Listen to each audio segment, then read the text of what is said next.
Good day, ladies and gentlemen, and it is almost 2025. Holy crap, where did the time go? So yes, ladies and gentlemen, 2025 is upon us. Here's hoping it's a good year. I mean, there's a lot of indications that it just might be, but you never know. Here's hoping. Here's hoping.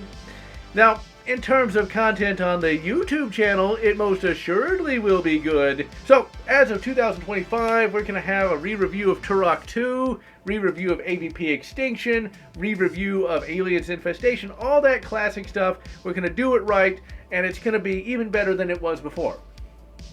Now, with that in mind, already throughout 2024, I've tried to incrementally improve the channel month by month. So like recently, we got the live streams looking a lot more professional than they ever looked before, and that was pretty fun to do. I really enjoyed sprucing that up a little bit. That also coincided with finally getting fiber internet, so I'm not running it at 720, 30 FPS, and being happy to do that. Now I can run it at 1080p 60 FPS, and it looks so good. I do want to talk about some of the movies that have come out in 2024, because there were a couple good ones. Used to be, there'd be like good movies all the time. I remember back like in 2010, I was going to the movies like once a month. Whereas, for the longest time, there just hasn't been anything good out, really. But 2024, I've gone to the movies, I think like 3 times, which is still kind of sad, because I loved going... Actually, no, it's 4 times. I loved going to the movies all the time, but there just hasn't been anything worth seeing. And it's also so much more expensive, too. I remember it was like $20 or $30 to go to the movies, and you got like, you know, some popcorn, drinks. Now, if you want to get a popcorn, a drink, and anything else, we're looking at $50. Yeah, it kind of sucks. And if you're going to pay that kind of money, the movie better be bloody well good. So, the 4 movies I saw for 2024, used to be I'd see 4 movies in a month, but whatever. King Kong X Godzilla, The Hidden Empire. Ghostbusters 1984, that's still good in theaters. Deadpool meets Wolverine. And last but certainly not least, Transformers 1. Now, Kong X Godzilla was pretty bloody fun. I really enjoyed that movie. There's a lot of people going like, oh, it was so stupid. It's like, no, it wasn't. It's just your typical, you know, superhero movie with King Kong as basically just being Captain America, but, well, Kong. You know, he basically was, it was a classic hero's journey. And I liked seeing that. You know, the humans weren't too annoying, but I really liked Kong's character development. Where once before, he was just a stompy monkey. Now he's an actual king, and I really love the fact that that Scar King was a legitimate villain. Like, as I was watching, it was like, hey, this is a real movie, you know, because like you see Kong in the movie like rock up to like the Scar King's palace, right? And the Scar King's like making fun of him, and then they fight. You know, it's just classic good guys versus bad guys stuff. Really fun movie. I highly recommend. Ghostbusters 1984, I mean, it hasn't aged at all. I mean, that theater was packed. It was packed. And it's still good. Like, the characters are still really funny. The effects still hold up even on the big screen. I mean, there's really not much else to say about Ghostbusters 1984. Just watch it again. It's one of those things that it just doesn't get old. And so, Wolverine meets Deadpool. That was a pretty okay movie. Everybody went nuts about it, and it stayed in theaters for months.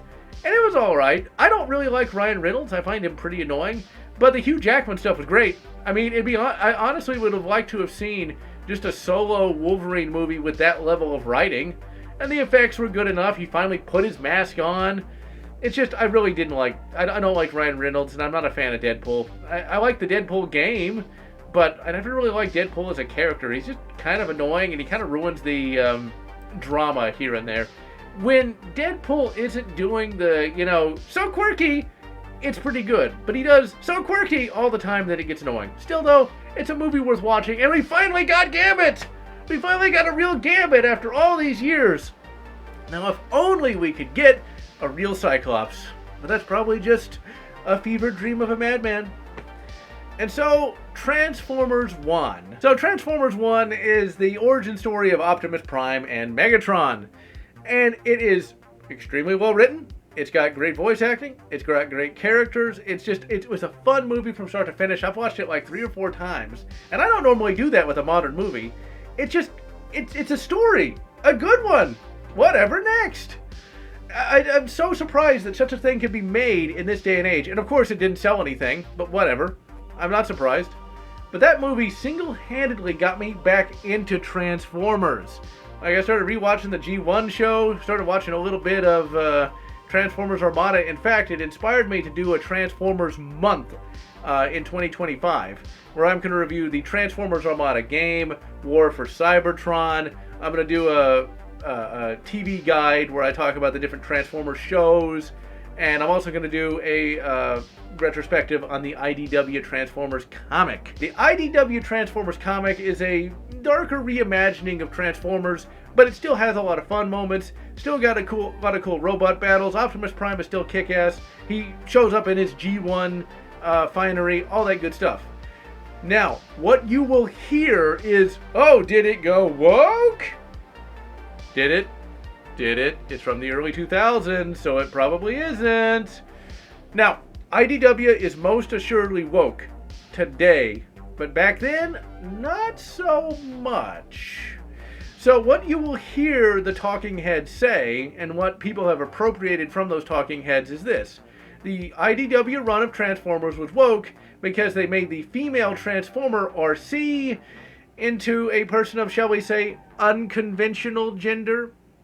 That doesn't actually happen. I went ahead and read that comic where that's supposed to take place, and what actually happens is RC starts out as a male Transformer and is forcibly converted to female by a mad scientist.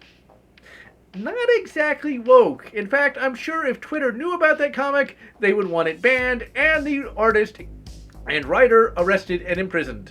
Because, yeah, that's not exactly the woke messaging. And that comic, that whole comic run, I've not actually finished it. I think I'm up to like issue 70, but man, it's good.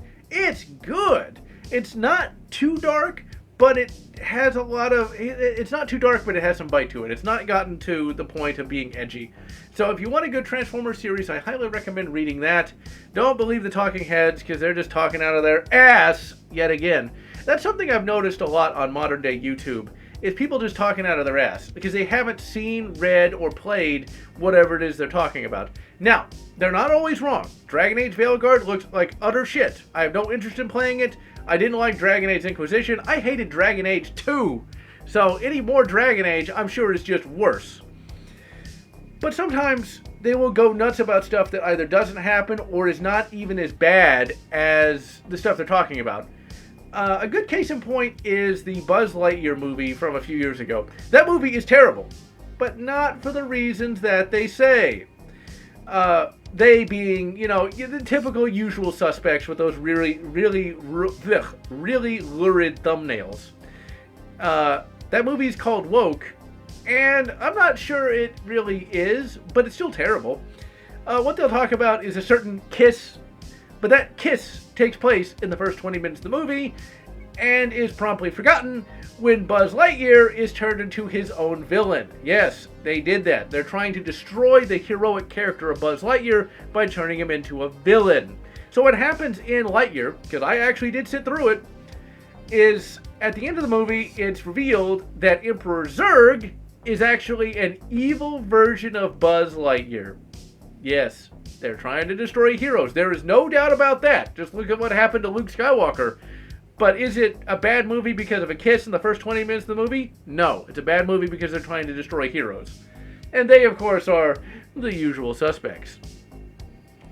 So, with all that in mind, as we transition to 2025, I kind of want to look back on what has changed over the last decade on the YouTubes. Because I've been here since the very beginning. And one of the biggest changes is just the sheer politicization of online society. Now, real life society, a lot of people just don't care. They don't know anything about all this stuff. Online society is sort of a parallel society to the real world. People who aren't online or plugged in don't know about it, and sometimes people who are online and plugged in don't care enough to the point where they don't know about it. So, in all reality, what I'm about to talk about doesn't really affect too many people, but it's there and I want to talk about it. So, the politicization of online society is really, really sad. You know, it used to be the people who got online were college-age Spergs. That's all it was. Because that's the only people who could get online because they were nerdy enough to know how to do it. And that was great. And it wasn't really political. Yes, they would say some stupid stuff now and again, but by and large, it was not a political thing. Now, in some of my groups that I was in back in the 2010s, there would be the political guy. There'd be one guy who would be political. And everybody would be like, oh, yeah, whatever. Now, it seems, at least, it is a perception thing, that every single person online these days is that guy. Now, is that really true? I don't know. But it just seems like whenever you see a lot of these slop YouTubers, or just social media in general, it seems like it's just filled with that guy. You know, like, YouTube slop is lucrative. It is a lucrative racket, you know, to put out a lurid thumbnail of, did Mandalorian go woke? Of course it didn't. Yet. You know, and that's just really sad. Used to be the Spergs, and I should know because I'm one of them. We'd put out videos on, like, you know, video games, and we'd, like, pour our heart and soul into that. I remember to this day, there was a YouTube channel called RetroWare TV, and it had a bunch of different commentators.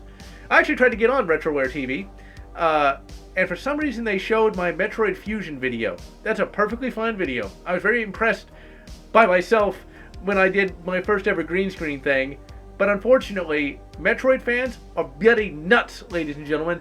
They got pissed that I said I didn't like Metroid Prime or Super Metroid. I just said I didn't like it. I just said I didn't like it. I didn't say it was bad.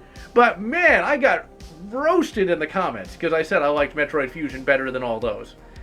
But anyway, on RetroWare TV, no politics, nobody cared about politics. There was a guy, I don't remember who it was, did a video on Ninja Spirit. It is just a basic little ninja game for the TurboGrafx 16, and this guy poured his heart and soul into that review. And that's just how it was back then. It was just Spergs having fun. You know, Nostalgia Critic, ABGN, all these people. You know, and social media was a lot like that. There was a time when Reddit was actually good. There was a time when Facebook was just filled to the brim with wine moms playing Farmville and Farmtown. And now look at what has happened. It is just so sad to me. I really miss the early days of the internet. You know, when it was just spurgy people spurging out. I miss the days when arguments got heated not about who was running for president or who you voted for, but whether or not a stormtrooper suit was sealed against the environment. I remember that to this very day. I was in a forum once, and everybody was talking about stormtrooper armor, and there was people literally calling each other, you know, all sorts of bad names because they couldn't agree about stormtrooper armor. That's the arguments we need, not whether or not somebody with orange hair is the spawn of Satan. Here's a hint, he's not. And it's crazy what's happened. Politics has just sort of taken over everything, you know, and it's just so sad to see. One of the main things about YouTube that saddens me the most, though, is just how fake it's all become. I mean, all this slop content, AI-generated bullshit. AI is not inherently evil. It's another tool in the box. You can't change my mind on that. That's an AI-generated background, and I'm happy to use it. But now it's just like all the slop content. You know, nobody's really putting in their heart and soul into anything anymore. The Sperg is gone, you know. The Sperg grew into a 30-year-old, or a 36-year-old, or a 40-year-old, or a 50-year-old. Thankfully, I'm only 36, and I'm not going to become a slop tuber. Oh no! I will stay a Sperg until the day I die. Wait, that came out wrong. But you get the idea, ladies and gentlemen. I just miss the good old days where, you know, you did have these YouTubers really put their blood, sweat, and tears into things. Now, some of those YouTubers still exist. You got your Red Cows, you got your Sega Lord X's. That's really the only ones I can think of at the moment, but you get the idea. You know, and so I just hope that one day all this political bullshit will eventually go by the wayside, you know? I don't think it's going to happen anytime soon, just because politics is still completely insane. The media makes a lot of money by being political, but you never know. At the end of the day, ladies and gentlemen, the General Lotz is here to stay, and I'm going to keep making videos on Aliens and Predator. And so, I am General Lotz, wishing you good Sperg, and good Lord, or whatever, makes you happy. If you enjoyed this video, please consider subscribing, and please consider leaving a like or a comment, as the algorithm desires your soul. And I want to thank all those fans who have supported this channel, both past and present.